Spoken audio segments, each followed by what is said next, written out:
So to get it and act.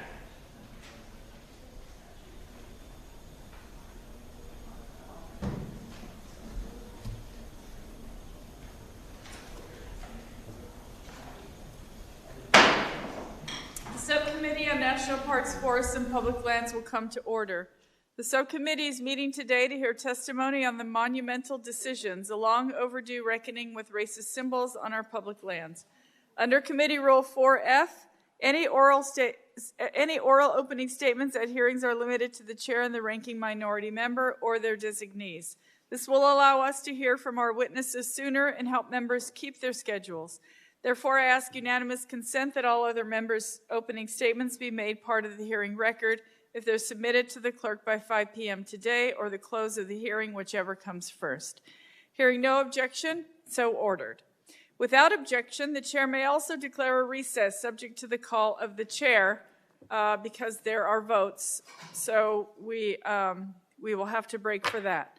As described in the notice, statements, documents, or motions must be submitted to the electronic repository at hnrcdocs@mail.house.gov. Additionally, please note that as with in-person meetings, members are responsible for their own microphones. As with our in-person meetings, members can be muted by staff only to avoid inadvertent background noise.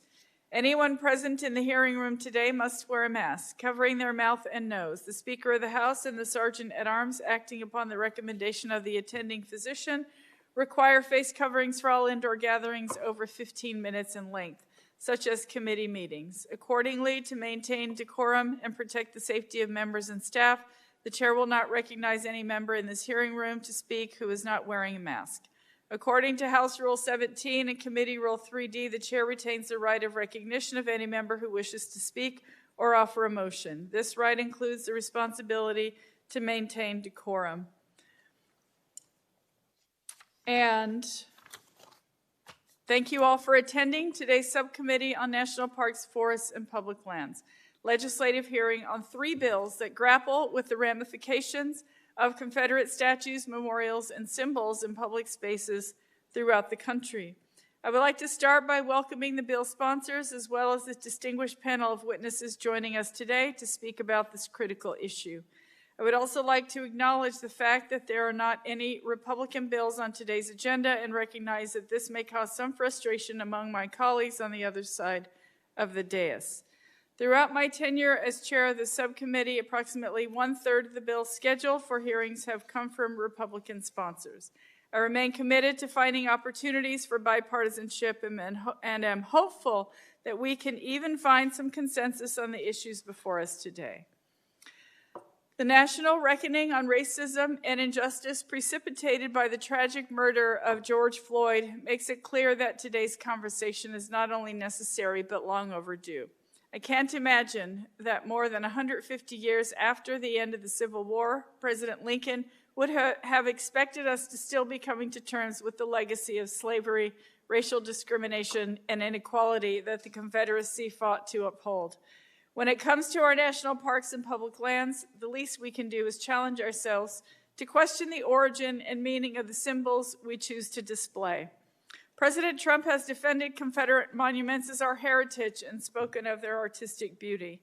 Whatever artistic beauty that may exist in a statue or individual memorial is irrelevant, and it bears mentioning that many Confederate commemorative works were established decades later at the peak of Jim Crow, not so subtle reminder of the hate and bigotry that still permeates our society today.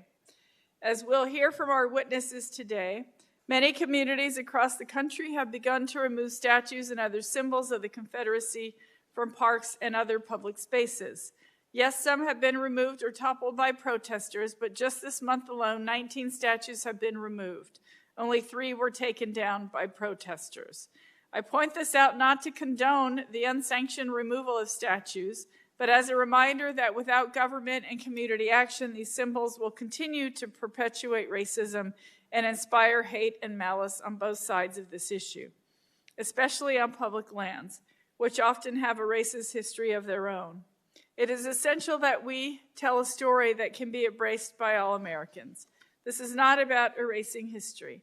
Museums and historic battlefields will continue to tell the story of the conflict and circumstance that led to the Confederacy taking up arms against the United States. But our shared heritage need not glorify the hate, bigotry, and intolerance that resulted in a war that claimed more American lives than any other in U.S. history. Because, let us be clear, the Civil War was fought over slavery. That is not a subject for debate. As a country, we must strive to be better, to embrace justice, equity, diversity, and inclusion in all aspects of our lives. The reckoning on names and statues should not stop at the Confederacy either. Looking forward, I hope we can also take steps to address other places throughout the country, forests, wilderness areas, mountaintops that now have names that glorify individuals responsible for committing unspeakable atrocities. Importantly, we also need to invest in education and interpretation to ensure that this history is not lost, or else we are dooming ourselves to repeat it. Unfortunately, rather than prioritize education, President Trump has decided to focus on a few acts of petty vandalism to justify sending anonymous federal troops into our cities to kidnap and harass our citizens, often over the objections of local governors, mayors, and other civic leaders. This is not how we heal and move forward together as a society, something that we are still seeking 150 years after President Lincoln's second inaugural address, which was delivered only weeks before General Lee's surrender at Appomattox and Lincoln's assassination at Ford's Theater right here in Washington, D.C. The last line of that now famous speech, he said, "With malice toward none, with charity for all, with firmness in the right as God gives us to see the right, let us strive on to finish the work we are in, to bind up the nation's wounds, to care for him who shall have borne the battle, and for his widow and his orphan, to do all which may achieve and cherish a just, lasting peace among ourselves and with all nations." Clearly, we are still striving for that just and lasting peace, and hope today's conversation can help us move toward that seemingly elusive goal. And with that, I'll recognize our ranking member, Mr. Curtis, for his opening statement. Thank you, Madam Chairman, for your remarks, and thank you to our witnesses for joining us today. The subcommittee has before us today 3 bills related to monuments and memorials, which include symbols or depict figures associated with the Confederacy. The first, H.R. 970, offered by Congressman Brown of Maryland, would remove a statue of the Confederate General Robert E. Lee from the National Battlefield statue, which is placed on private property in 2003 and was purchased by the National Park Service in 2005. Next, we have H.R. 4135, offered by Congressman Holmes Norton of D.C., which would remove the statue of Albert Pike. That statue, though intended to honor Pike's service as a Freemason rather than his service as a Confederate general, has been the source of controversy since before it was erected in 1901. Recently, the statue was torn down from its pedestal and set ablaze. Finally, we have H.R. 7550, offered by Congressman McEwen of Virginia, which would require a multi-agency study to inventory Confederate symbols and monuments located on federal lands. I commend the authors of the legislation before us today. The legislative process, which will provide a variety of diverse opinions through elected representation, is the appropriate avenue to make the decisions about which statues should be on public property. I believe this hearing can serve as an opportunity to hear a variety of views, and I'm particularly interested to learn the underlying principles that determine what should or should not be put on public property. I hope we all agree that vandalism is never the answer, especially when there is a legal route to change. While there have been some high-profile vandalism of Confederate statues and memorials, other acts of vandalism have targeted more broadly supported statues. For example, unknown vandals in New York tore down a statue of the abolitionist icon Frederick Douglass. Other vandals in Wisconsin tore down the statue of Hans Christian Heg and decapitated it. Heg fought for the Union during the Civil War, and it was a fierce opponent of slavery and an early member of the anti-slavery Free Soil Party. A statue and memorial of George Washington in Baltimore was graffitied with paint, and in San Francisco, protesters defaced and toppled the statue of former President Grant, who led the Union Army during the Civil War. Replacing our country's legal framework with mob rule is a threat to our representative democracy. We're lucky to live in a country where it's even possible to petition our leaders through a deliberatory process And the day we'll no longer have the right, the day we no longer have that right, America will cease to exist as we know it. The United States is the leader of the free world, and no nation in history has done more to defend the principles of liberty and freedom. That said, our founding fathers understood that our nation was imperfect from its conception. The preamble to the Constitution states, in order to form a more perfect union. We remain an imperfect union today. The American experiment in representation democracy is and always will be a work in progress. Our founding fathers were not perfect people. None of us are. But despite their flaws, we should continue to honor them for the monumental feat they undertook to successfully fight for our freedom, and then set up a system to sustain that freedom. We should be able to discuss their historical figures and their admirable traits as well as the less admirable traits. I believe that 100 years from now, our great-grandchildren will look back at us with disappointment for some of our actions that may seem or feel acceptable today. Despite earnestly trying our best, history has shown that judgment uses a different paradigm many years down the road. I hope we in Congress can work together to elevate our public discourse and have nuanced and thoughtful debate on these important topics. The best part of my job as a member of Congress, and I wish I could give to every American, is a day of service in my shoes. It's getting to hear and learn from diverse perspectives from across the country. Despite my best efforts this year to stay 59 years old, I'm now 60, white, gray, and injured. I'm an old guy from Utah, coming from a state without direct ties to a confederacy. I am excited, and I need this opportunity to learn and listen. And I hope these conversations today can unite us in a way that will bring us back home together.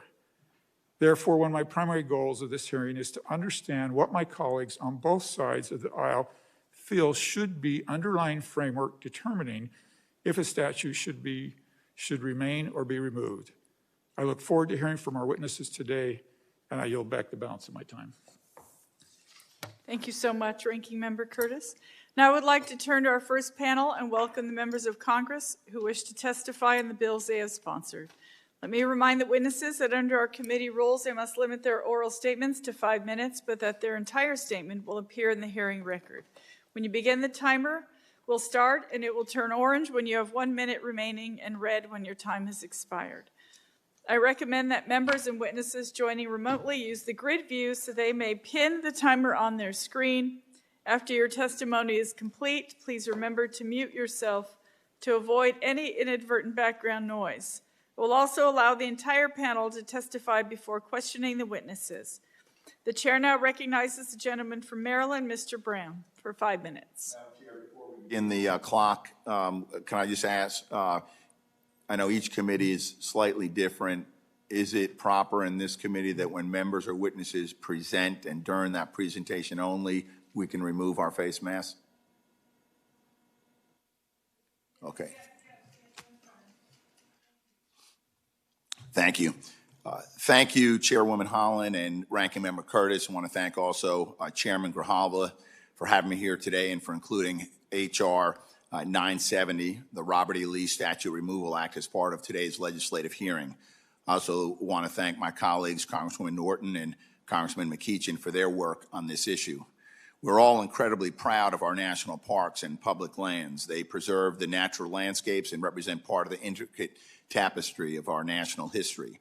And that history can be painful. Yet we are reminded that we have not had an honest accounting of that history, and for too long, we've been blind to the way past injustices continues to shape the present. The question before us today is straightforward. Do Confederate flags and monuments have any place in our national parks? To answer this question, I simply ask myself what these statutes and symbols commemorate. The glorification of the Confederacy, its traitorous leaders, their cause of slavery and open rebellion against the United States of America. In my mind, there is only one side in the Civil War we should be honoring, the United States, and all those Americans in both the North and South who fought against those who tried to divide our country and perpetuate a system of systemic oppression and racial subjugation. And therefore, it is time for these monuments to come down. These statutes and monuments were built in the late 19th and early 20th centuries by Confederate apologists, segregationists, and opponents of civil rights. They recast Confederate soldiers as heroes fighting for a supposed lost cause and celebrated their traitorous leaders. And the heyday of monument building, a period that began in 1890 and spanned to 1920, was also a time of extreme racial violence. Violence that we saw again during the 1960s and 1970s when white Southerners pushed back against what little progress had been made by Black Americans. As monuments went up, Black men, women, and children were being lynched. The Confederate monuments served as a reminder of the power that white supremacists could and would exert over Black bodies. These monuments became beacons of white supremacy and symbols of an effort to intimidate Black Americans into seeing themselves as inferior and less than. These monuments do nothing to teach us of the dark lessons of our history, but are the very center of the white supremacist racist imagination. My bill would remove but one of many such works from federal land. This statue of Robert E. Lee on Antietam Battlefield, the place where more Americans died in a single day, was commissioned with the explicit intent of honoring the Confederacy and built in 2003, 138 years after the end of the Civil War. The 24-foot statue of Lee is not historically accurate, and despite an inscription stating otherwise, honors a man who fought to preserve the institution of slavery. There is no reason why any of our nation's public spaces should be defiled by monuments to those who betrayed their country. And as a nation, we can decide between those figures and causes who deserve to be honored and those who do not. Public land should not be home to symbols of hate and bigotry that memorialize leaders who fought for disunion and oppression. Statutes and monuments ought to celebrate the brave individuals who have fought and died in our country and true American values. Removing the monument at Antietam and those across our country is not an insult to any state or region. It would simply be an acknowledgement that the cause for which they fought, the cause of slavery, was wrong, that the imposition of Jim Crow and violent resistance to civil rights and economic advancement for all people was wrong. While there is much more yet to be done and we have a long way to go, today could be an important step towards truly transforming this country for the better and again taking a step towards forming a more perfect union. For those who are concerned that by removing these statutes we will erase history and somehow be destined to relive that history, I simply say that Confederate soldiers and the Confederacy itself will continue to be written about and studied as a part of the dark history of our nation. There will be appropriate settings, perhaps like museums or libraries, where physical objects will be found that remind us of the insidious effort to defend the violent institution of slavery. We need not honor this with statutes and monuments in public spaces such as national parks. Even Robert E. Lee opposed the construction of monuments commemorating the vanquished Confederacy. A year before his death in 1870, Lee also declined an invitation to attend an event that commemorated a planned memorial at the Battle of Gettysburg, just 44 miles northeast of Antietam. He said, "I think it wiser, moreover, not to keep open the sores of war, but to follow the examples of those nations who endeavored to obliterate the marks of civil strife, to commit to oblivion the feelings engendered." Thank you, Madam Chair. Thank you, Mr. Brown.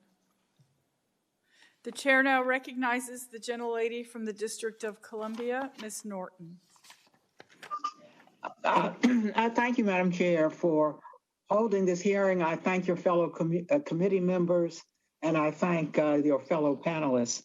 I also thank you for allowing me to testify on my bill to permanently remove the statue of Confederate General Albert Pike from federal land near Judiciary Square in the nation's capital. This statute was authorized not by the District of Columbia, but by Congress in 1898 when the district had no home rule, that is to say, self-government authority. The statute was constructed using both federal and private funds. The Freemasons, of which Pike was a member, donated the money, or much of it, needed to build and install the statute in 1901. The Freemasons themselves support the statute's removal. I've written with them, and they say, given its divisive nature, it's time for it to go. Although the statute was taken down last month during a demonstration, President Trump reportedly has called for the statue to be put back up. I believe Confederate statues should be placed in museums as valuable historical artifacts when combined with the story of their meaning in our history. Pike was a Confederate general who served dishonorably and was forced to resign in disgrace. It was found that soldiers under his command mutilated the bodies of Union soldiers, and Pike was ultimately imprisoned after his fellow officers reported that he had misappropriated funds.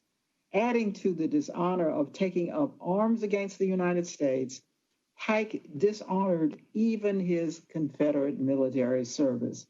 He certainly has no claim to be memorialized in the nation's capital. Even those who do not want Confederate statues removed should have to justify awarding Pike any honor considering this history.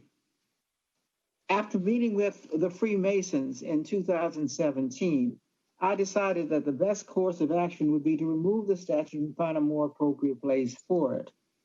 Though my bill does not explicitly say where the statue should be placed, I believe that relocating this statue to a museum and adding historical context would be the most appropriate option.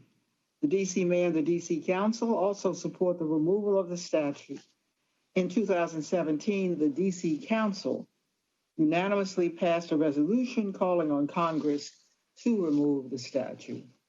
Later in this hearing, you will hear testimony from Dr. Frank Smith, director of the African American Civil War Museum, a tireless advocate for the 209,145 Black Americans who fought for freedom as members of the United States colored troops during the Civil War. These brave men fought against the Confederacy and General Albert Pike to end slavery and keep the United States under one flag. Madam Chair, I appreciate the hearing. I strongly urge my colleagues to support this legislation. Thank you again. Thank you, Ms. Norton. I thank the sponsoring members of Congress for their valuable testimony. Now we will transition to our second panel. As with the first panel, oral statements are limited to 5 minutes, but your entire statement will be made part of the hearing record. When you begin, the timer will start and it will turn orange when you have 1 minute remaining and red when your time has expired. After the witnesses have testified, the members will be given the opportunity to ask questions. The chair now recognizes Reverend Robert Wright Lee, descendant of the Confederate General Robert E. Lee.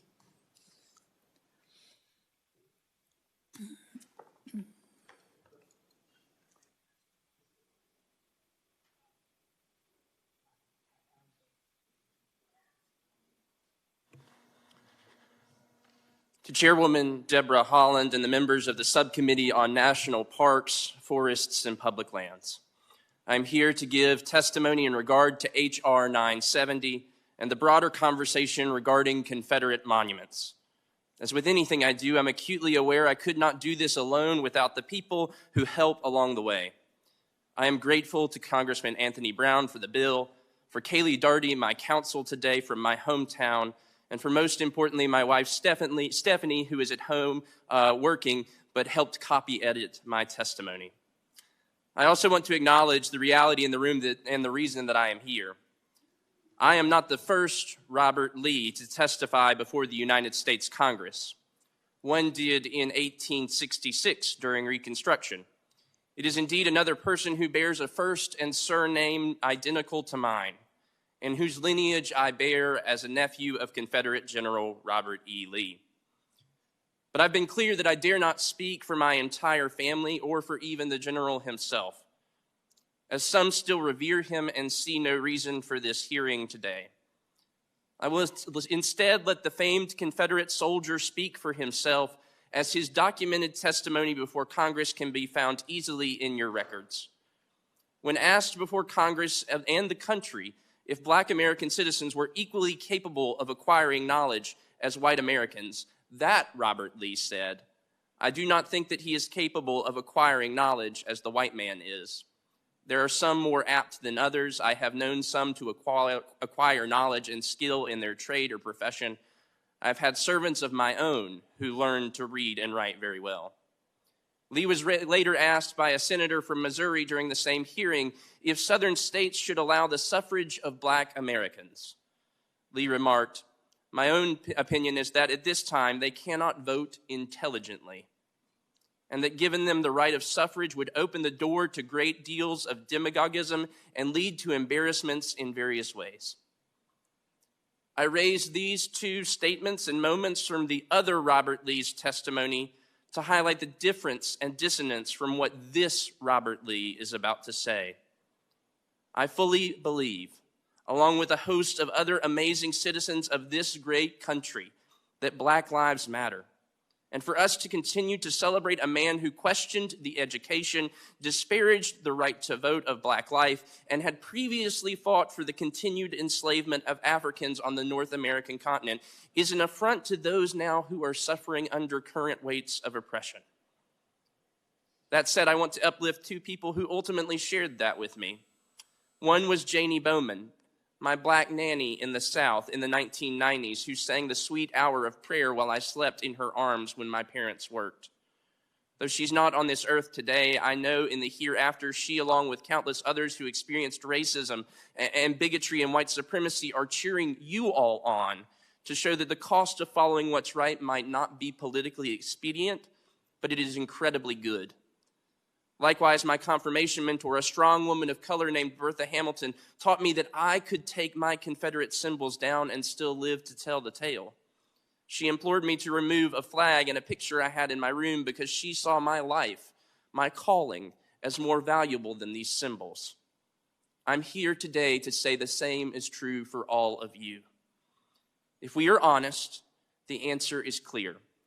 We cannot remain complicit with these monuments. We cannot remain silent anymore.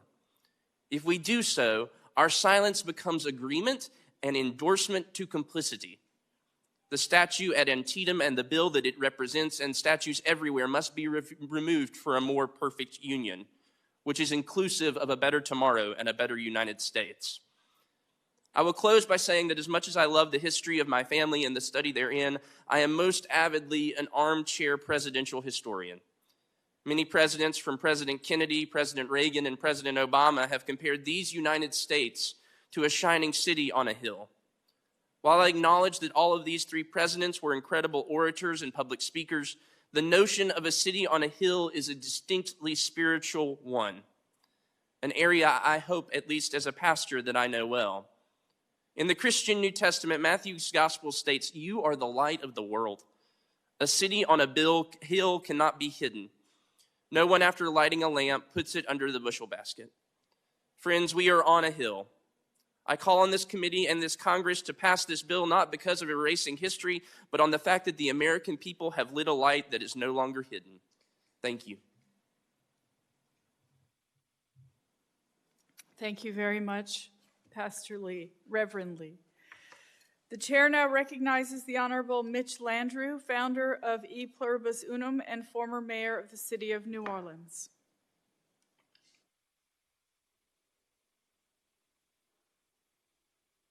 Thank you, Madam Chairperson and Ranking Member Curtis, the other members of the subcommittee, for the opportunity to discuss the important matter of Confederate symbols. I'm also humbled to be with the other presenters today who have been eloquent.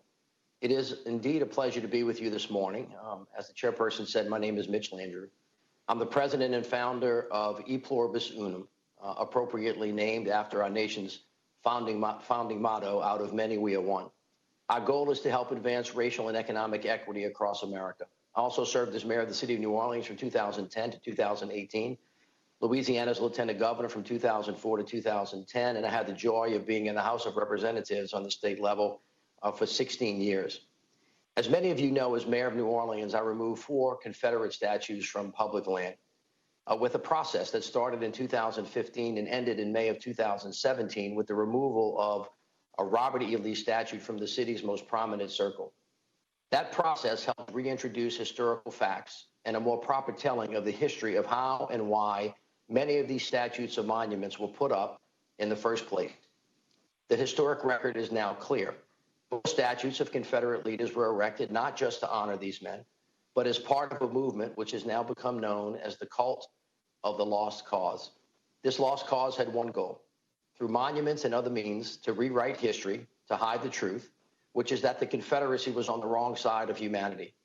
It sought to continue to oppress Black Americans and Black lives. James W. Lowen, a retired University of Vermont professor and the author of Lies Across America, What Our Historic Sites Get Wrong, put it very succinctly in a Washington Post op-ed. He quotes, "The Confederates won with the pen and the noose what they could not win on the battlefield. That is the cause of white supremacy and the dominant understanding of what the war was all about. We are still digging ourselves out from under this misinformation they spread, which is manifested in our public monuments and our history books," those quotes. According to the work of the Southern Poverty Law Center, there are some 700 Confederate memorial monuments and statues erected well after the Civil War. There are over 1,000 streets, buildings, and other markers named after Confederate leaders.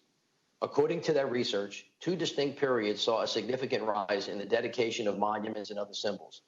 The first began around 1900, amid the period which states were enacting Jim Crow laws to disenfranchise the newly freed African Americans and to resegregate society.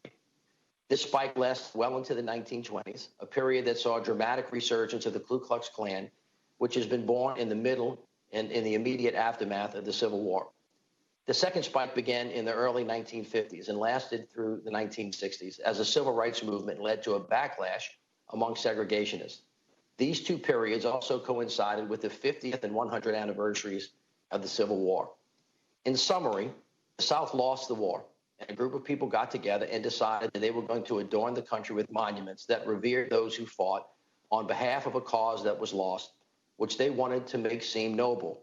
It was a propaganda campaign of epic proportions. You see, these statues are not just stone and metal. They're not just innocent remembrances of a benign history. These monuments purposefully celebrate and perpetuate a fictional, sanitized Confederacy, ignoring the death, the enslavement, and the terror that they actually stood for. The truth is that they were fighting for the right to own and sell Black human beings. History cannot be changed. It cannot be moved like a statue. What is done is done.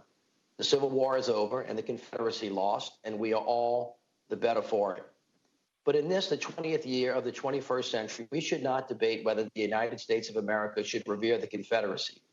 It is self-evident that these men did not fight for the United States of America. They fought to destroy it. They may have been warriors, but they certainly were not patriots. Ultimately, as a country, we must grapple with a simple notion. There is a difference between remembrance of history and the reverence of it. To literally put the Confederacy on a pedestal is an inaccurate recitation of our full past. It is an affront to our present, and it is a bad prescription for our future. It ensures that all of our fellow brothers and sisters once fought and will still continue. As President George W. Bush said at the dedication ceremony for the National Museum of African American History and Culture, a great nation does not hide its history. It faces its flaws and it corrects them. Members, you now have the opportunity to do your part to correct this past. This is an important but small first step. So let me close with a plea to our collective humanity. I noted in a speech upon removing the monuments that a friend had asked me to consider these monuments from the perspective of an African-American mother or father trying to explain to their 5th grade daughter who Robert E. Lee is and why he is revered with this statue. Can any of you look into this child's eyes and convince her that Robert E. Lee is there to encourage her? Do you think that she will feel inspired and hopeful? Do these monuments help her see a future with limitless potential? Have you ever thought that if her potential is limited, ours is too? We all know the answers to these very simple questions. When you look into this child's eyes is the moment when the searing truth comes into focus. This is the moment when we know what is right and what we must do. We cannot continue to walk away from this truth. We must remove all these Confederate symbols that dirty the soil of our beloved country. Once that is done, we can better confront the racist systems that have divided us by design from the beginning of our beloved country for generations, so that we can get closer to be the more perfect union that we all aspire to be. Thank you so much. Thank you very much, Mayor Landrieu. The chair now recognizes Dr. Frank Smith, Director of the African American Civil War Museum. Thank you very much, Madam Chair. My name is Frank Smith, and I'm the founding director of the African American Civil War Museum in Washington, D.C. For several years, 16 years, I was a council member from the District of Columbia. I come today to support H.R. 4135, the bill to direct Secretary of the Interior to remove a statue of the memory and honor of Albert Pike. I came today to support this bill because I think monuments that occupy public space should be restricted to monuments to the core values of American society. Values such as freedom, justice, and union as expressed by our founding fathers.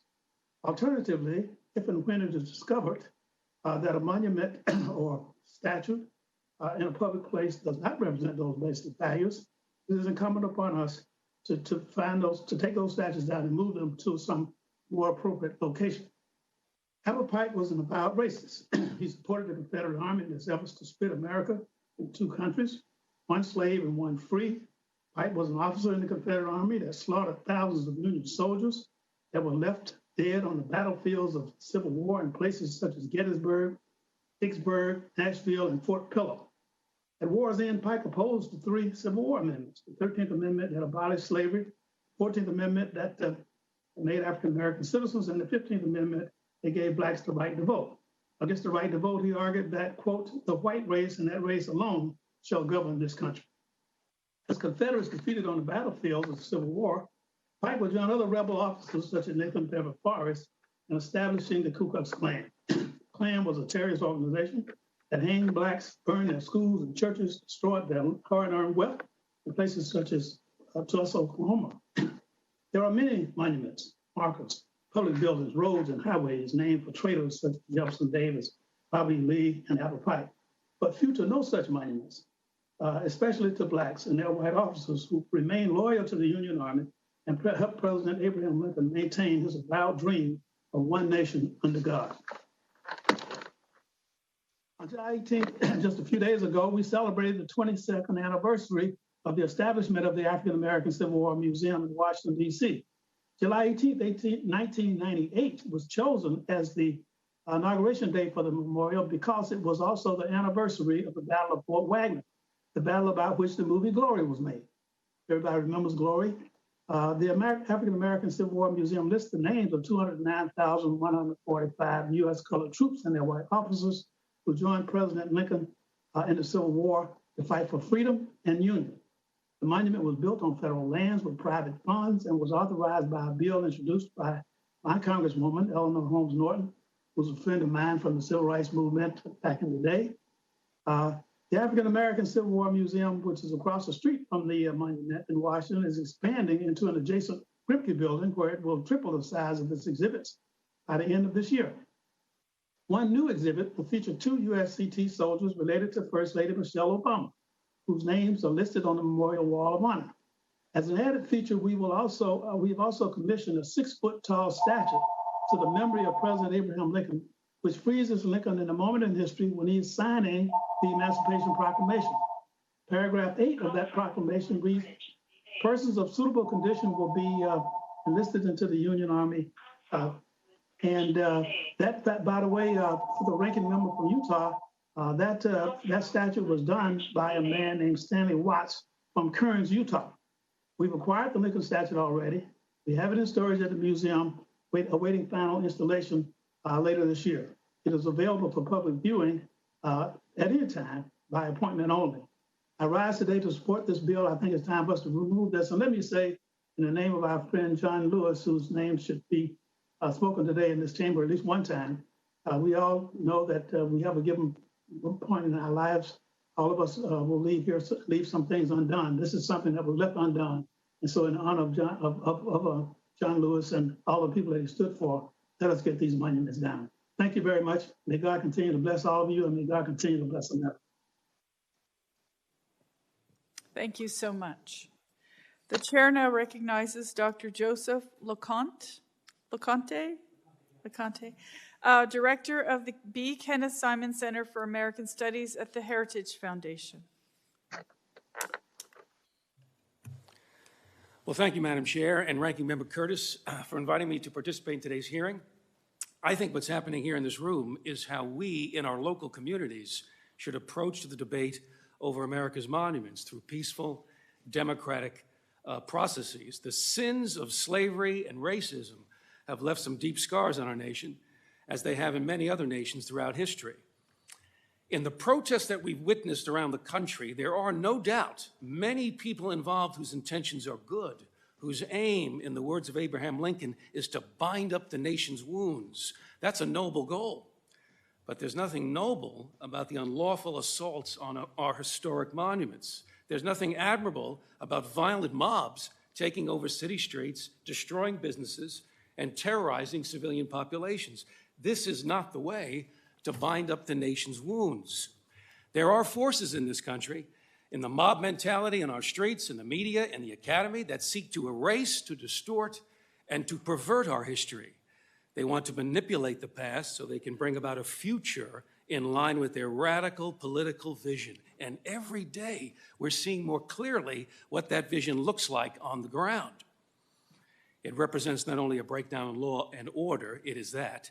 It is also an assault on the ideals and the institutions that have sustained our democracy and our civilization over the centuries. It's the rush of the mob over rational, democratic debate. How else do we explain the attacks on the statues of Christopher Columbus, George Washington, Frederick Douglass, the Emancipation statue just down the street here in Lincoln Park? My job as an historian is to try to understand the past, the good, the bad, and the ugly. To the mob, though, virtually everything in our past is ugly, the product of oppression and racism. To them, virtually all of our heroes were villains. All of our institutions were simply a social construction to protect the people in power. The problem with this outlook is not only that it's cynical and conspiratorial, but that it cuts us off from our cultural inheritance. The cancel culture, in its rage, it robs us of what Lincoln called the mystic chords of memory. There's a phrase, the mystic chords of memory. It keeps us from learning about the tragedies and the triumphs of our civilization, our remarkable achievements in bringing about a more just and democratic society. The mob mentality prevents us from developing the quality of character we most desperately need: gratitude. Gratitude. There's a lot to be thankful for when we consider the history of the United States in its fullness. As someone who has studied Western civilization, I can tell you that when the United States emerged onto the world stage, we introduced, like no one had ever attempted, the concepts of human freedom, equality, and government by consent of the governed. And no nation has done more to advance these democratic ideas both at home and abroad. That is a profound part of our history, and we need to remember it. The story of our nation, our civilization, will continue to reveal itself as a tale of tragedy and triumph, of war and peacemaking, of slavery and freedom, of moral depravity and moral beauty. The mob mentality sees only one thing. It does not see that shining city on a hill. It sees the dark kingdom of Mordor. How do we bind up the nation's wounds? We could begin by remembering with honesty and integrity our past. The American Declaration of Independence, for the first time in history, proclaimed that a nation was coming into existence as the sworn enemy of human slavery, the enemy of human slavery. The American Revolution put the institution of slavery on notice all over the world. Its days would be numbered, and no other political revolution in the history of mankind ever made such a claim. And maybe no civil rights leader understood this fact better than the Reverend Dr. Martin Luther King Jr. Let me read you a few lines from his letter from Birmingham jail. One day the South will know that when these disinherited children of God sat down at lunch counters, they were in reality standing up for what is best in the American dream and for the most sacred values in our Judeo-Christian heritage. His words, not mine. Our Judeo-Christian heritage, thereby bringing our nation back to those great wells of democracy dug deep by the founding fathers in their formulation of the Constitution and the Declaration of Independence. You have to admire a man who endured what Dr. King endured and yet refused to become embittered and cynical about America's past and what she stood for. Dr. King refused to join the mob. The goal of America is freedom, he said, The goal of America is freedom. In the history of the world, friends, that is quite a story worth remembering and worth defending. Thanks for listening. The chair now recognizes Ms. Christy Coleman, public historian.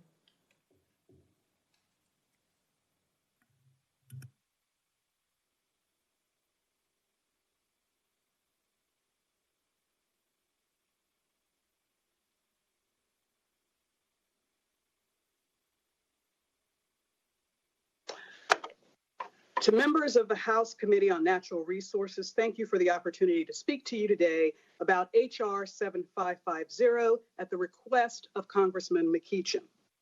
I'm deeply honored for the opportunity.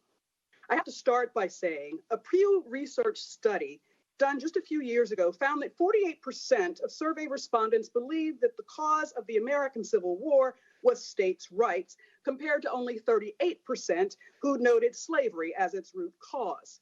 Public and academic historians have long attested that the states' rights argument was and is deeply intertwined with slavery and the protection of it as evidenced from a plethora of primary sources. From the turn of the 20th century, curricula were set by states and localities, but for children raised in the South, like myself, the United Daughters of the Confederacy actually said what our learning should be. They issued detailed guidelines for the rejection of any text or book that, among other things, quote, calls the Confederate soldier a traitor or rebel, and the war of rebellion, that says the South fought to keep her slaves, that speaks of the slaveholder of the South as cruel and unjust to his slaves, end quote. The earliest Civil War monuments and markers were placed in the immediate aftermath of the war to honor the dead. The federal government oversaw reburial of 300,000 plus dead in 73 national cemeteries established for that purpose. The largest federal cemetery was established at Arlington, the plantation home of Robert E. Lee. When federal troops seized the property, they would eventually designate it a cemetery in 1864 with the intent to humiliate Lee. They wanted Arlington to serve as a permanent reminder of the carnage wrought upon the nation by Lee's decision to wage war against the nation he swore an oath to defend and protect against all enemies, foreign and domestic. Outraged by what they perceived as the Union's disregard for their dead, memorial societies led by middle to upper class white women organized to rectify the situation. They initially built modest monuments and cemeteries to serve as reminders of the sacrifices of their dead, like their counterparts in the North. But the scale would grow considerably after Reconstruction, 1877. The constructions of statues, monuments, and other symbols grew on public land after the 1896 Plessy v. Ferguson and through the resurgence of the Ku Klux Klan through 1915. The next significant building occurred between the 1940s and the 1960s, coinciding with Southern resistance to the U.S. Supreme Court's Brown v. Board decision. It was during that period that the majority of schools, roads, and public buildings were renamed for Confederate military or political figures. We also cannot dismiss the fact that the lost cause narrative gained greater validation even through World War II, when the United States War Department named military bases for Confederates. The federal government positioned these renamings, the naming of these bases, as a gesture of reconciliation. Unfortunately, it had the effect of legitimizing a rebellion against the United States. To be clear, the rejection of this reframing is not a new phenomenon. Public figures and scholars at the time these were being built railed against them. In fact, among the earliest was eloquently spoken about in 1877 by Frederick Douglass. He said, quote, "We must not be asked to say that the South was right in the rebellion or that the North was wrong. We must not be asked to put difference between those who fought for the Union and those who fought against it, or between loyalty and treason," end quote. The societal upheavals of the 1950s and 60s also challenged this status quo interpretation of the American Civil War and its enduring legacies and disenfranchisement of millions of American citizens. For African Americans, religious and other ethnic minorities, the Confederate flag has long been and continues to be associated with violence inflicted upon them and their allies. Throughout the current discussion, one refrain is often repeated, and you just heard it. We shouldn't erase a history by removing these items from the public landscape.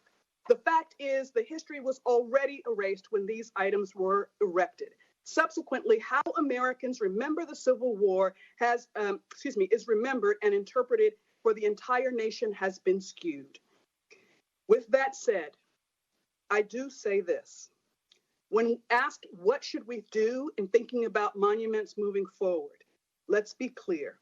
We should absolutely have monuments that reflect our shared values of justice and equality. But we can't do that if we're continuing to think that what we have on our current landscape represents that. Thank you for allowing me time to speak today.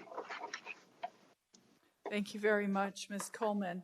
Thank you for that valuable testimony. Reminding the members that Committee Rule 3D imposes a 5-minute limit on questions. The chair will now recognize members for any questions they may wish to ask the witnesses. And I will start with my colleague, Mr. Huffman. Mr. Huffman, you have 5 minutes. Thank you very much, Madam Chair, for holding this important hearing. And thanks to our witnesses for some very powerful testimony. I have long advocated for the removal of Confederate symbols on our federal lands in 2015 and 2016 when I first offered amendments to end the display of Confederate battle flags at our nation's federal cemeteries managed by the National Park Service. It was an uphill battle to even get floor consideration in this House. It divided the Republican conference so much that they literally shut down the appropriations process rather than put their members publicly on record with a vote over what they thought about these Confederate symbols. But we are in a new era today, hopefully with John Lewis's life and legacy fresh in our minds. And we have seen widespread public support for the removal of Confederate statues. Even the Pentagon seems to be getting a little bit woke on these subjects. And so I think it is important that we fully investigate all aspects of our government and how, in the name of this country, we're using Confederate symbols, including in the United States Capitol and military bases and public lands. These bills we're discussing today will continue that momentum for change, and I'm pleased to be part of that. These memorials and statues certainly speak to who we as a nation used to be, but what we choose to do with them now speak to who we are today. So again, thanks for great testimony from our witnesses. And if I could start with Reverend Lee.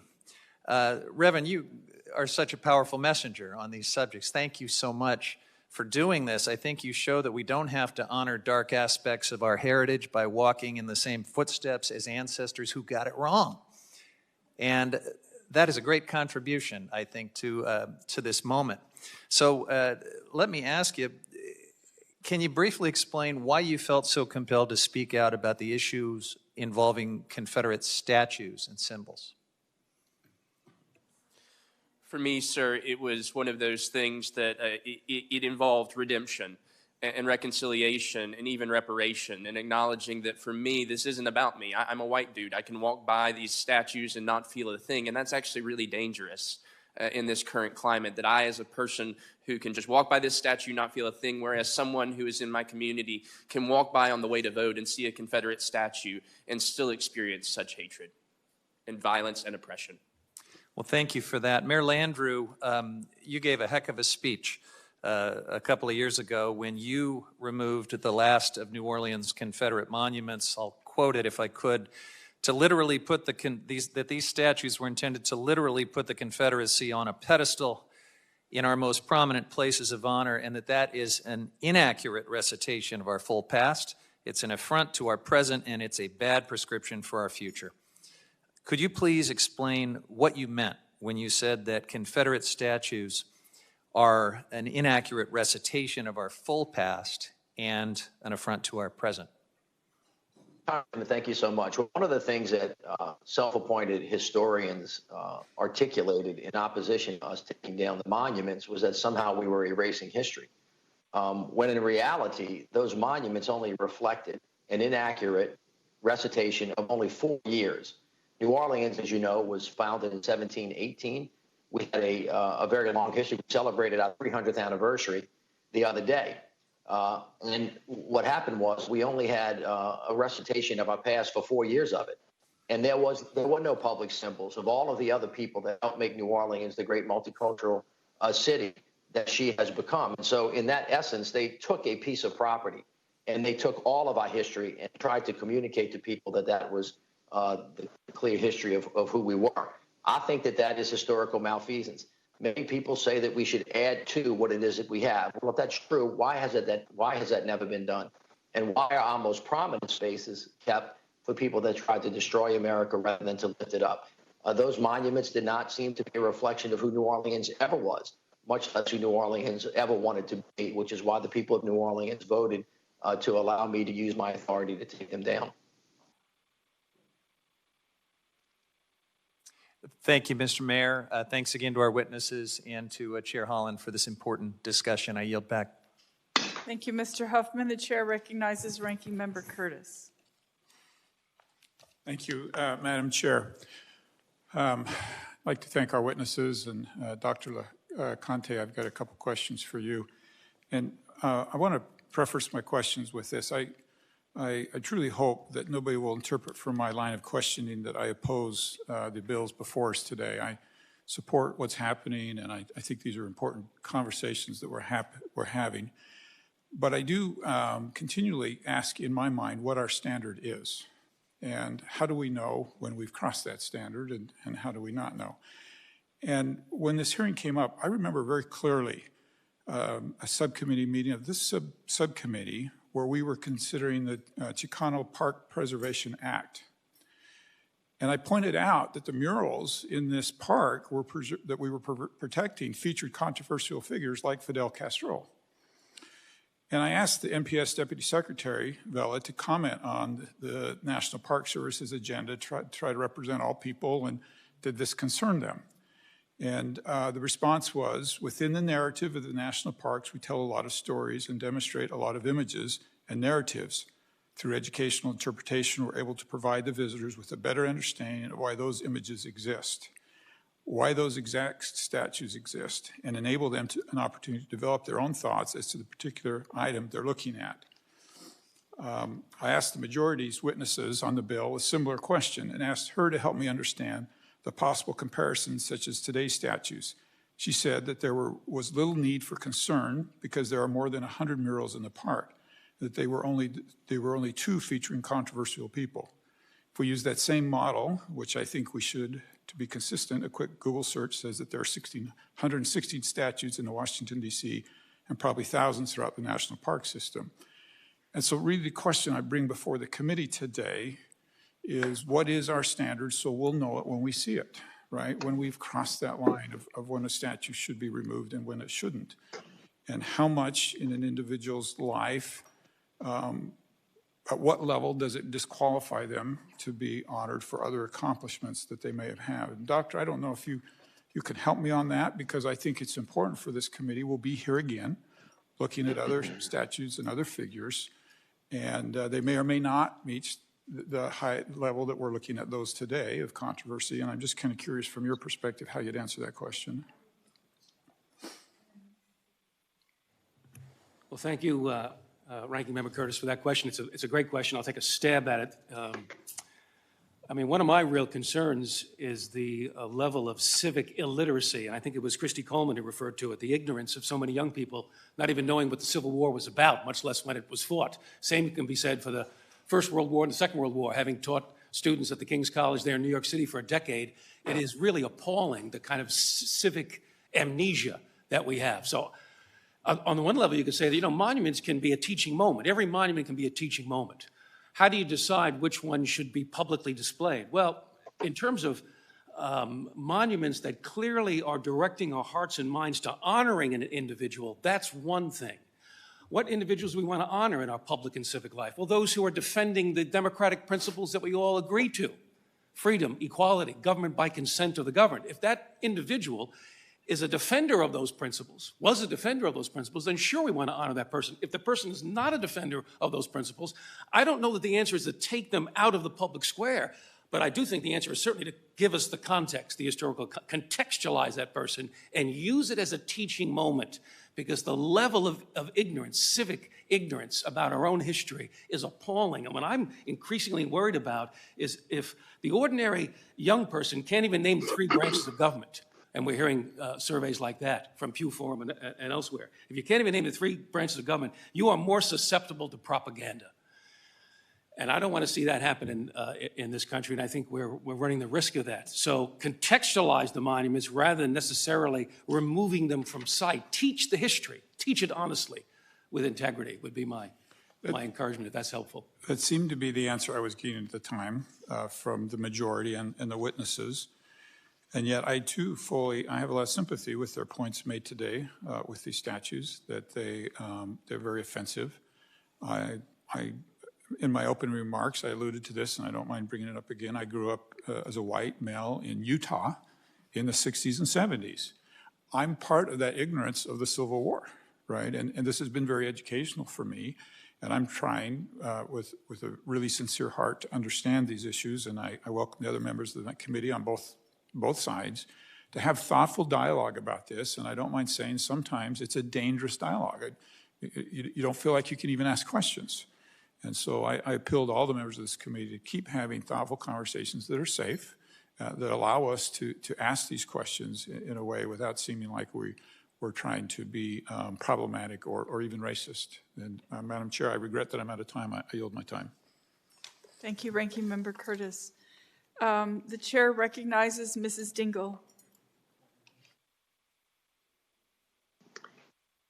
Thank you, Madam Chair, and thank you to everybody for being here for this hearing today and convening an important hearing to discuss how appropriately to honor our nation's heritage on America's public lands. There are currently over 1,700 Confederate symbols on public lands, and we do need to do an honest accounting of our nation's history to address these painful monuments and promote inclusive imagery that represents all Americans.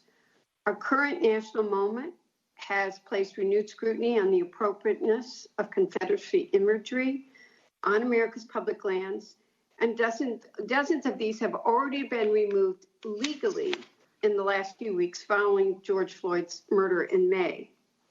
And following the bipartisan action by Mississippi state legislators and governor, the state removed its Confederate symbol from the state flag in favor of a new flag that promotes unity rather than division. So it's my hope that this committee and this Congress uses this moment in time in history to promote symbols that bring us together as Americans rather than divide us through the use of Confederate imagery that sanitizes the ugly racism of the cause. So let me start with one of my favorite people, Mayor Mitch Landrieu, who it's wonderful to see you. Someday I'll see you not in a box. But Mayor Landrieu, you mentioned in your testimony that Confederate symbols, including the ones mentioned in the legislation today, were constructed in the 20th century. What was the purpose of building these Confederate monuments long after the end of the Civil War? Well, as Professor LeConte told us just a moment ago, so many people are ignorant of our history and our full history. Many people think that these things were put up immediately after the Civil War, when in fact, they began to get erected in the 1890s, and they have not stopped being erected until just a few years ago. These were all part of an effort to rewrite history by something called the Lost Cause, which was an effort to make the cause of the Civil War noble. It was really a propaganda campaign. It was started generally by the Daughters of the Confederacy that were intended to rewrite history, as one of the other witnesses said, to actually rewrite the history books so that we did not learn what the really total part of our history was about. And as a consequence, they were strewn all over the place. I can't think of another country that has people who fought the country in places of reverence. And as Professor Lacan said, there is clearly a difference between remembrance and reverence. We should never forget the Civil War. We should never forget the people who fought on behalf of the Civil War, and we should never forget why they did it. But to put them in places of reverence, in primary places, in major cities, in our nation's capital, seems to be antithetical to every sense of not only decency, but correct historical perspective. And that's why you can correct those errors without forgetting about the past. Clearly, we want to remember it. We want to remember it for the right reasons so that we never repeat it, not revere it so that we actually do it again. You know, when you were mayor of New Orleans, and before we've come to this moment of time, you removed 4 statues linked to the Confederacy that were in prominent places throughout the city. Looking back on the decision you made before we were here at this moment, how has the removal of these statues helped the city and its residents more honestly reckon with your past? Well, first, yes, thank you so much for that. The reason we did it was because we were actually looking forward. We were getting ready to celebrate our 300th anniversary, and we had a mantra after the city having been destroyed by Katrina. We didn't want to put the city back like it was. We wanted to take an honest look at our past, and we wanted to build the city that we should have been had we gotten it right the first time. And when we did that honest dive, deep dive on who we were, what we had historically been, what we wanted to be, we came to a reckoning that we weren't living by the words that we were holding ourselves up to be as part of the American landscape, always trying to become that more perfect union. Those monuments stood out like a sore thumb and actually just kind of presented themselves as something that had to be moved if New Orleans ever wanted to become the city that she always promised that she would be, which is a great city where diversity is a strength, not a weakness, where we in New Orleans believe that we represent this nation's motto, out of many we are one. Now, what we did do, though, is we had 4 public hearings. We also, after the public hearings, when the legislature acted and then I, the chief executive, signed the order, the third branch of government was brought in through the courts. We actually went through 7 court hearings, 13 separate judges, and there were appeals to the legislature and the federal government to stop it. So we went through the agonizing process, the deliberative process, the peaceful process of getting to the other side. And as a consequence, the people of the city of New Orleans have a much deeper understanding of who we are, where we are, and where we want to go. And we would commend it to the country as a process that we should use to think through what we do next. Thank you. I'm out of time, but that's a lesson the country could take value from too. Thank you. Go back, Madam Chair. Thank you, Mrs. Dinkle. It has come to my attention that members will have to go and vote on the floor. I was hoping I could avoid that, but I am running out of time here. I apologize for the inconvenience. The subcommittee stands in recess, subject to the call of the chair. We'll reconvene as soon as I get back from voting.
As you heard from the chairwoman, we'll be briefly recessing for votes and we'll reconvene when the chair is back in the hearing room.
For those on WebEx, we're about to reconvene shortly.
Hey all, as an update, they had to quickly step out for the next vote in the series and we'll be back in about 10 to 15 minutes. I apologize for the false start, but thank you all for bearing with us.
Calling this National Parks, Forests, and Public Lands Subcommittee hearing back to order.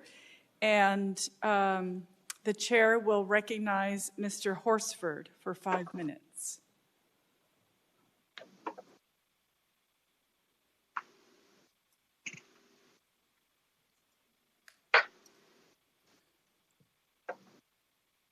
Thank you, Madam Chairwoman, and thank you for holding this hearing today.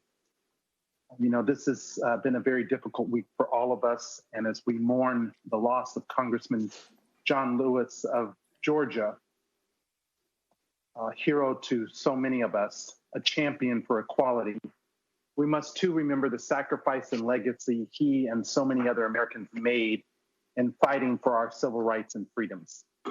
When discussing the removal of Confederate monuments, Congressman Lewis described these efforts as, quote, the beginning of a movement that will help us move towards the realization that we're one people, we're one nation, and we have to be sensitive to our own history, unquote. Just this week, we in the House of Representatives are honoring this movement in the nation's capital by voting on historic legislation that will remove the statues of defenders of the horrific system of slavery, segregation, and racism from the U.S. Capitol building. I am proud of the work our chair and all of our colleagues are doing to demonstrate that our public lands and parks belong to all Americans. This is an opportunity to shine our light on stories of great individuals who have not stood for hate or oppression or against our union, but rather those who reflect our ideas and those whose valuable contributions built the fabric of our nation. Dr. Coleman, thank you for being here and for the important work that you're doing to inform us of our own history. For those who may not understand these symbols or the impact that they have, can you please share with us some stories or experiences that you heard working on this issue? What do these statues mean to Americans, and particularly Black Americans, when they are held in places of honor? Thank you, sir, for your question. The simple answer is the response that I'm hearing, and I've been working in this issue for a number of years. A part of my background was serving as CEO of the American Civil War Museum in Richmond, Virginia, where these conversations have been taking place in earnest really since 2009, when we began preparing for the sesquicentennial of the American Civil War. And Richmond is by far ground zero. It is the place where the Lost Cause was born and fed. It is the place where we saw the nation's first and largest monument built to Robert E. Lee that went up in 1890, designed specifically to stand taller than George Washington's statue, which is on the Commonwealth of Virginia's Capitol grounds. To African Americans, this has been an affront from day one. And it is for them, more often than not, a simple question. And that question is, where would you like the world to place the monument of the person who kidnapped your children, your ancestors, beat, raped, killed them? Where would be the appropriate place? How do you think that this particular item is going to help us better understand a history? And so, especially, again, when they're placed in such veneration. I also acknowledge, again, having worked at the American Civil War Museum, that there are those individuals who have felt that these monuments and the people to whom they represent are actually displays of other types of values, valor, standing for one's home, etc. And frankly, all of that is a part of the lost cause narrative that was created. So, you know, I, as a museum executive, yes, I'm sorry, thank you. Mayor Landrieu, I want to thank you for your testimony and your continued work to remove inappropriate memorials to the Confederacy across the United States. For many Americans, this debate is about history and preserving our past. They see the removal of these statues as a radical act to remove our history. So if you had the opportunity to speak to someone holding those views on this issue, what would you say to them? What words would you leave with them? I would really just say simply to them, who we choose to remember and revere is as important as who we have forgotten, and that our history is much deeper and much broader. It's much richer than the very narrow history that they chose to remember, and that there are lots of us in this country, and the truth spans across time, that we ought to, if we want to be fully American, we ought to remember all of our history. And revering, as I have said, is very different from remembering. We should always remember so that we never repeat. Reverence is saved for those who I think represent the best values that America has to offer. Thank you. Thank you, Madam Chairwoman. I yield back. Thank you, Mr. Horsford. The chair recognizes Ms. Eleanor Holmes Norton.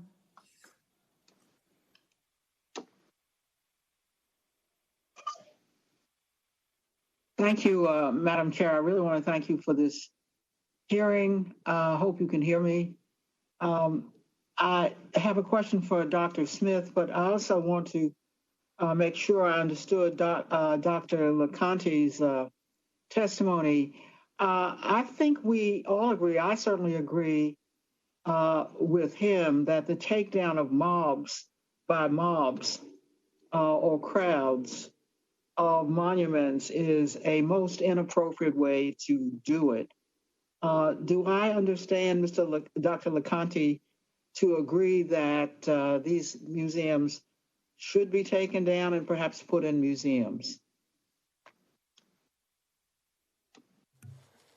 Well, thank you for that question. I guess as an historian, I'm not a policy guy, but I think my great concern is that we understand the context of these things, that we use the monuments as a teaching moment, not elevate people who we all can agree were on the wrong side of history, the wrong side of these important questions. We don't want to valorize that. I'm going to leave it to others to sort out what's the best way to teach the history honestly with integrity. Well, I appreciate it, because I couldn't agree with you more. Even just putting them in a museum would not be sufficient unless there was around those monuments the story of what they stood for, what their history meant, and an objective story for that matter. Dr. Smith, I want to thank you for being here as well. Now, you may know that the Department of Interior has indicated that the department opposes efforts to remove Confederate symbols from public spaces, and I want to read to you how they frame it. They frame it: history is not ours alone.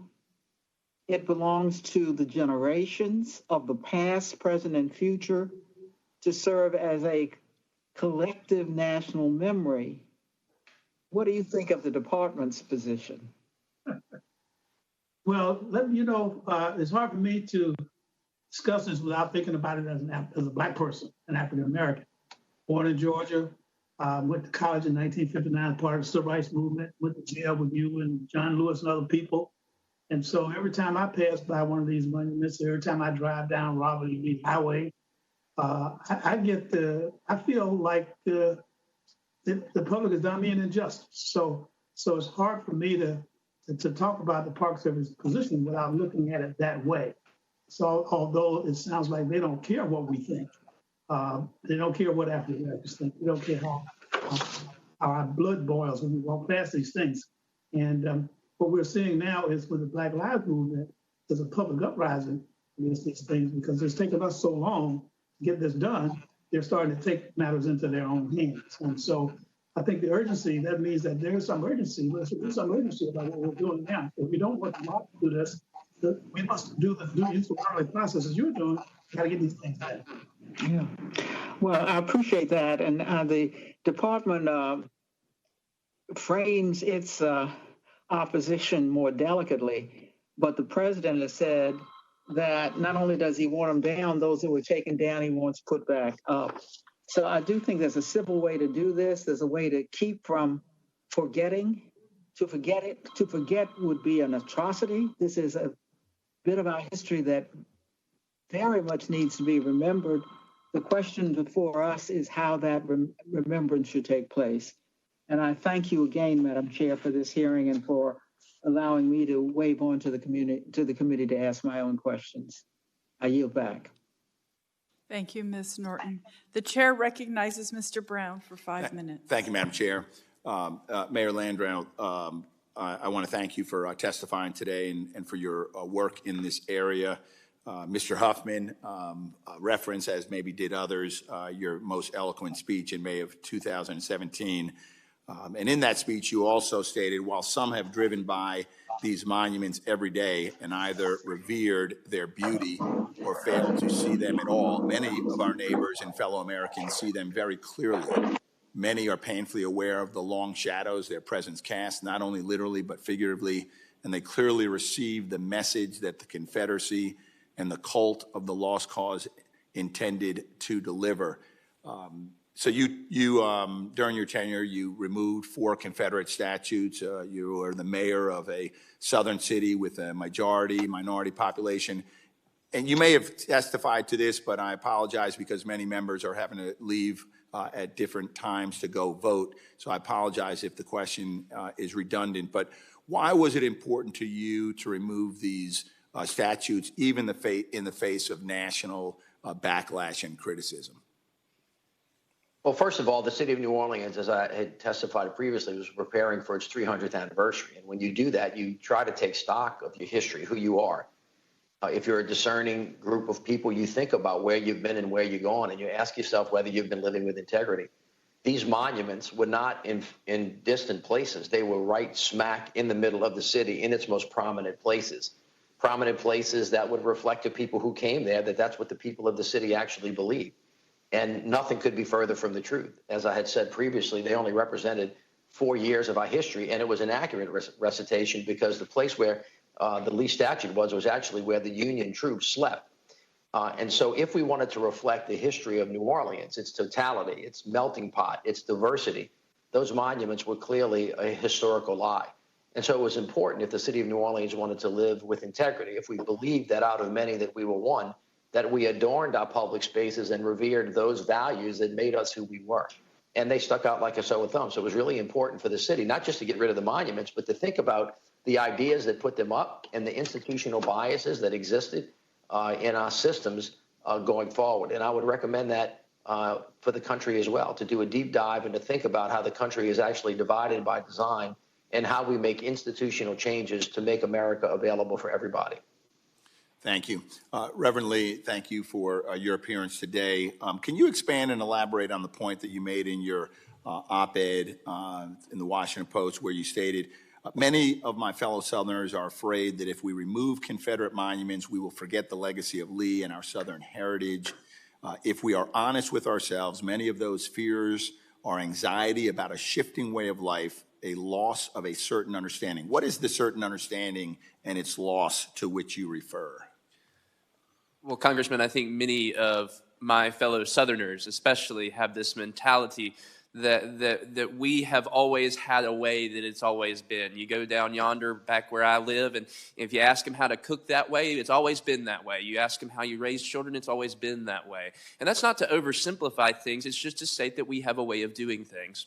Unfortunately, in the genesis of that way of doing things, we realized that white people could take advantage of, could oppress, and could show racism and white supremacy to black people. And for many people, we think we're past that, but we still take advantage of those systems that oppress because it's always been that way. So for us, we have to chart a new course, a new vision, a new way of doing life together. And for some people, that's just downright scary. Thank you. Dr. LeConte, I'm so pleased with your response to Eleanor Holmes Norton, my colleague from the District of Columbia, because I was concerned during your testimony. You began, you included in the middle, and you seem to have finished with an emphasis on mob rule, which is so far from the deliberative process that we are engaged in here in Congress. And I do agree with you that we need to value the, and respect and honor the values of freedom and fairness. And I guess the question for you is, as an historian, Is it appropriate for Congress to take up the consideration of this issue? In many cases, statues and monuments erected in previous generations on different pretenses, different reasons. Is it appropriate for this body that reflects the will of the people to deliberate on whether we should remove them or not?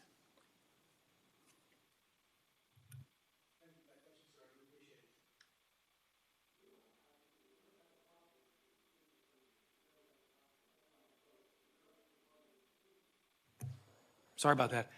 The democratic process is what I'm so excited about that's happening here in this room. And so whether it's at a federal level, at a local level, what I'm concerned about as an historian who's looked at different movements, social movements, mob rule is a dangerous thing, and I don't think we should take it lightly. I don't want to overemphasize it, but it doesn't take many bad actors really to turn a city into chaos or to bring a nation down. I mean, I've been living in Washington, D.C. for the last 20 years. I've never seen so many Well, let me just reclaim my time. I didn't really want a recitation or a recite of your concern with mob rule, because I don't think there's anyone in this room that is not concerned with mob rule. And we also, most of us in this room, distinguish that from peaceful protests. But we understand, you know, that there were perhaps some unlawful takedown of statutes. That's not my question. My question is this deliberative process that that may very well result in the removal of statutes. Is that legitimate for Congress to do? Yes or no? It's a legitimate democratic, and it has to be done democratically. Absolutely, sir. Yeah. Thank you. I yield back, Madam Chair. Thank you, Mr. Brown. And I will now recognize myself for 5 minutes.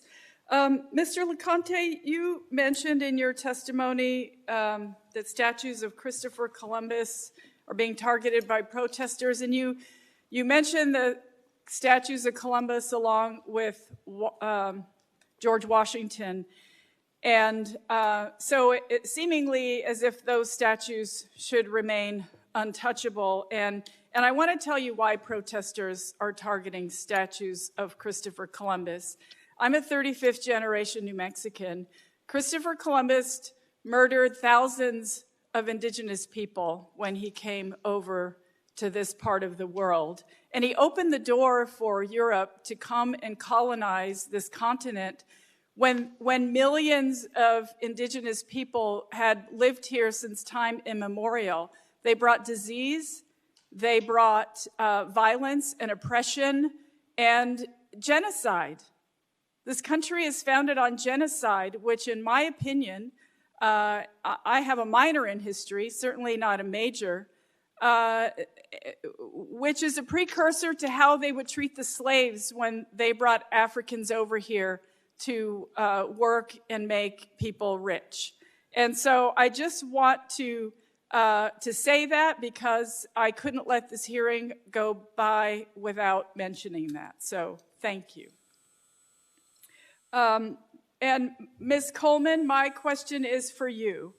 Although the bills included in today's hearing focus on the commemorative works glorifying Confederate leaders who championed the continued enslavement and brutalization of Black Americans, there are countless other places throughout the nation that bear the names of individuals responsible for committing horrific atrocities.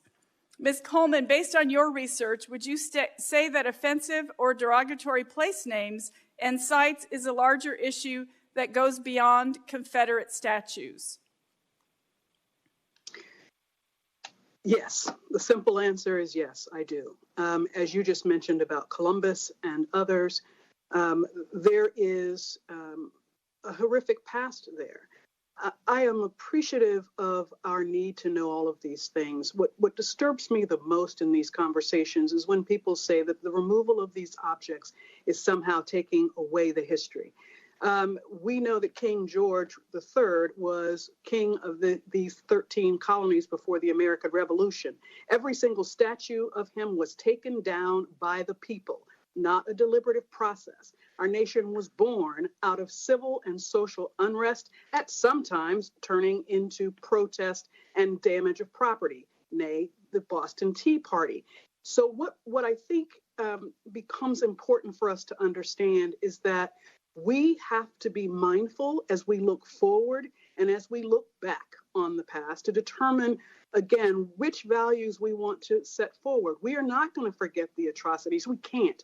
But when we venerate figures who are responsible for those atrocities, that in and of itself is an erasure.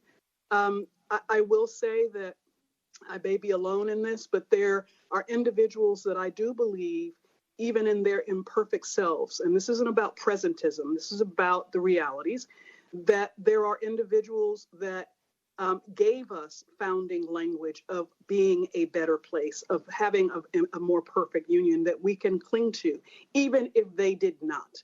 So again, I think it is incumbent upon communities to make these decisions for themselves, and where deliberative processes can take place, that they do. But I also am keenly aware, as a person in public history, that communities often disenfranchise voices. They only pick people that they want to hear from. So we have to be careful of that too. Ms. Coleman, in your opinion, what should Congress's role be in addressing this issue? In other words, how should we be thinking about this issue programmatically? Well, I think first and foremost, you've got to understand what you have. And once you understand what you have, then you can begin the process of which of these things best align. I do think that the battlefields are a little different because they do have figures for all sides. What is often missing from those battlefields, however, is any representation of the 200,000 plus African-American men who served. What's also missing is the 16 different Native nations that aligned with the United States against the Confederacy. Those things are missing. So that's where I think the additive role becomes more important.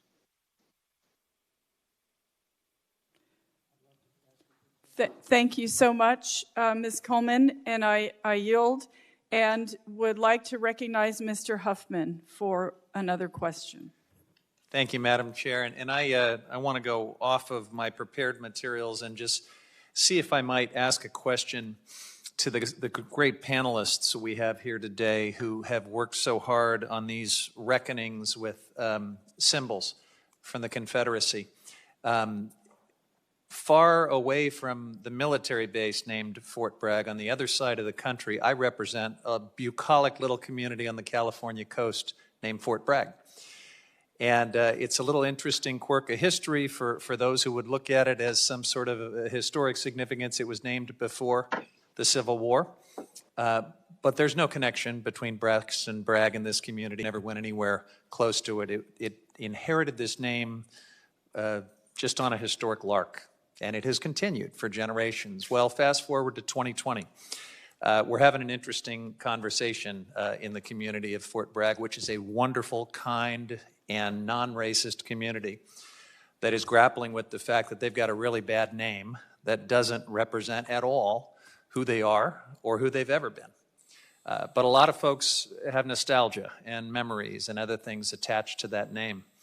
And so I'd like to ask any of our panelists who want to speak to this, what they would say to this community I represent that is struggling in its own way in this moment that our country is in, to figure out what to do about this particular anachronistic symbol that, like it or not, exalts a Confederate hero, Braxton Bragg. Yeah, Reverend Lee. We've spoke a lot about Congressman John Lewis, and I actually had the opportunity to preach to him at the Ebenezer Baptist Church in Atlanta, the historic church that Martin Luther King was pastor of. And as I was going up, he actually was dancing to On Time God, which is a song by Dottie Peebles, where she says he's an on-time God. And I believe by divine providence, we have been given an opportunity to respond to the fact that nostalgia does not equal our ability to want to change things. We should want to change things and not be complicit through our nostalgia. That is the most dangerous thing we can do. It's always been that way. You know, I'm a pastor. I have to deal with that in the church. People say, well, gosh, it's always been that way. We can't change it. That, for me, is a non-starter. That's a no-go. We have to have this conversation now. Mayor Landrieu, do you have any thoughts you might be willing to share if you're still with us? Yeah, I do. Thank you. I would just, not to pretend to be a reverend, but I'm always mindful of God's grace always gives us a chance for renewal and to think about who we are and what we are. clearly, from a process point of view, that is a local decision that should be made by that community, not by the federal government, certainly not by Congress. I agree with Reverend Lee, though, that holding on to nostalgia for nostalgia purposes is useless. I think communities really should think about who they are and what values they are.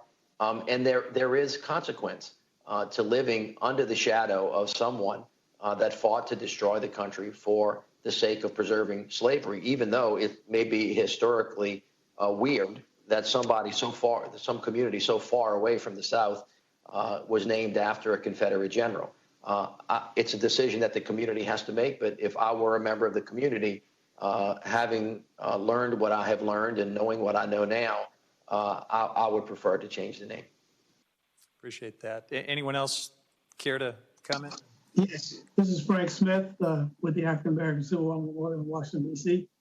I think this is an opportunity for the community to talk about this and to rethink itself and to come up with a name that might more appropriately fit the values that that community holds today. And I think that makes this an important discussion. I do think I saw something from Dr. David Blight in the Washington Post a few weeks ago saying that he needed to build some more monuments. I'm on that side. We have a monument to President Abraham Lincoln signing the Emancipation Proclamation. He said we should put them up all over the country. I agree with that.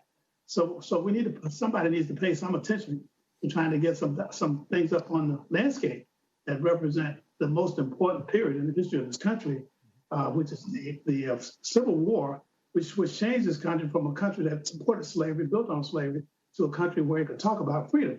So an important document, it's an important time in our history, but we have to find a way to talk about it that brings us all together, because this is a great nation that came out of it, and we ought to be able to talk about it in a way that makes sense. Those are great thoughts. I'm out of time, but Madam Chair, thanks so much for indulging that additional question, and thanks to the panelists again. Yes, of course. And the chair will recognize Mr. McEachin for 5 minutes.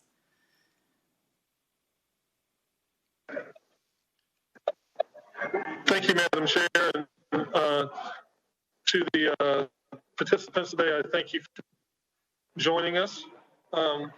Today's hearing is deeply personal for me, both as a proud native Richmonder and as a student of political history. I believe that our nation's monuments and statues can be unifying symbols of the struggles, sacrifices, and contributions made by all Americans, and a source of shared patriotic pride. Unfortunately, too many Confederate memorials aim to rewrite or glorify the reputation of Confederate leaders, and in turn, they ignore or minimize our nation's vile history of slavery and racism. I have seen the pain that these Confederate monuments cause for my community, and I echo my constituents' demands for the removal of these symbols of hatred and bigotry. Building on my constituents' passionate advocacy, I introduced H.R. 7550, legislation to conduct a full inventory of Confederate commemorative works on our nation's public lands to help evaluate their suitability as resources for the interpretation of the American Civil War.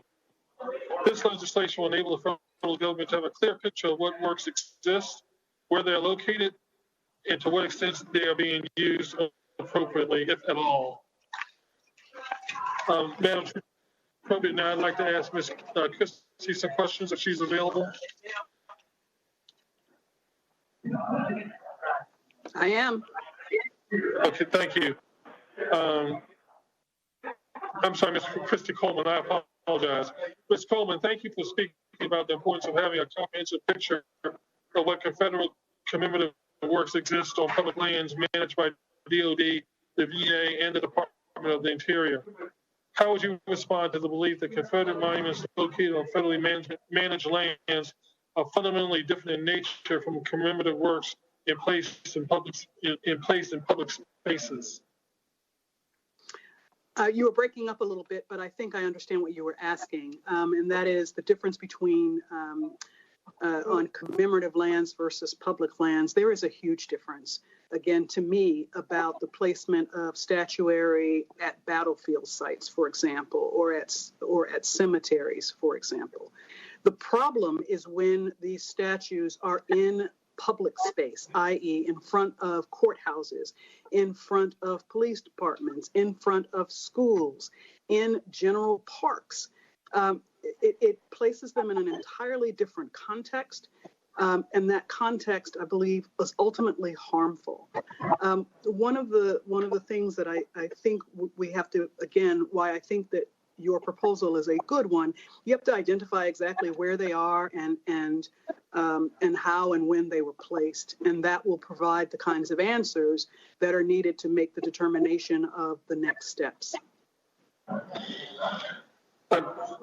Would you try to answer this question for me as well? What comes next after a call for removal, especially as it concerns Confederate monuments or federally managed landscapes? Do you have any recommendations or insights to guide in that part of the process?